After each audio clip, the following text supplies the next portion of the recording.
Hello guys, welcome back to my YouTube channel. আজকে নিয়ে চলে এসেছি ঝিনুকের একটি নতুন রেসিপি। আমরা রাজবংশীরা ঝিনুক খেতে খুবই ভালোবাসি। এটা আমাদের খুবই একটি প্রিয় খাবার, যতটা সুস্বাদু ততটাই হেলদি।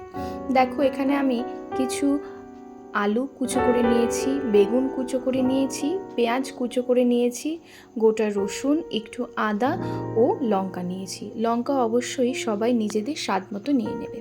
ঝিনুকটি ভালো করে ধুয়ে পরিষ্কার করে লবণ ও হলুদ দিয়ে মাখিয়ে নিয়ে সেটাকে গরম তেলে ভালো করে ভেজে নিতে হবে। অবশ্যই মনে রাখতে হবে এটিকে কড়া করে ভেজে নিতে হবে। এদিকে আমি একটি পেস্ট তৈরি করে নিচ্ছি, যেখানে কুচনো লঙ্কা, আদা, কুচনো পেঁয়াজ সব নিয়ে নিয়েছি এবং কয়েক কোয়া রসুনও নিয়েছি। দেখো কত সুন্দর হয়ে গেছে পেস্টটা। এদিকে আমার ঝিনুকগুলো সুন্দর করে কড়া করে ভাজাও হয়ে গেছে। দেখতে যতটা সুন্দর হয়েছে, খেতেও কিন্তু ততটাই টেস্টি।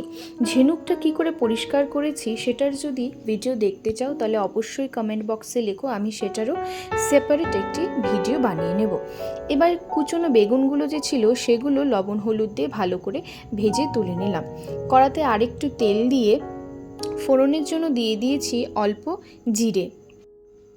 এবার এখানে দিয়ে দেব কুচনো আলু, সেগুলোকে ভালো করে ভেজে নেব। এখানে দিয়ে দিচ্ছি স্বাদ মতো হলুদ, স্বাদ মতো লবণ।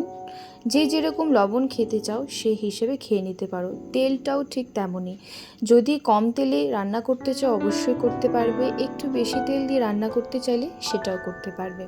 এবার এখানে দিয়ে দিলাম আরও একটি কুচনো পেঁয়াজ। এটাকে ভালো করে ভেজে নেব।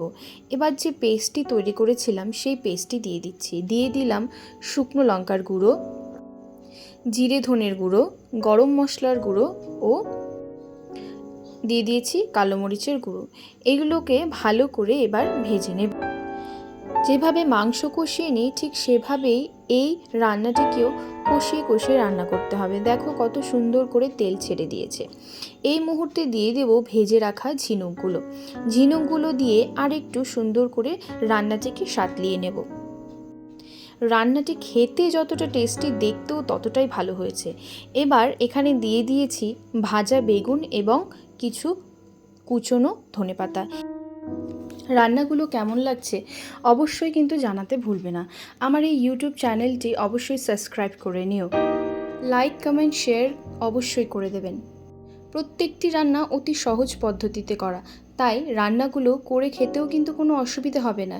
চলো, দেখা হচ্ছে নেক্সট ভিডিওতে। Bye bye.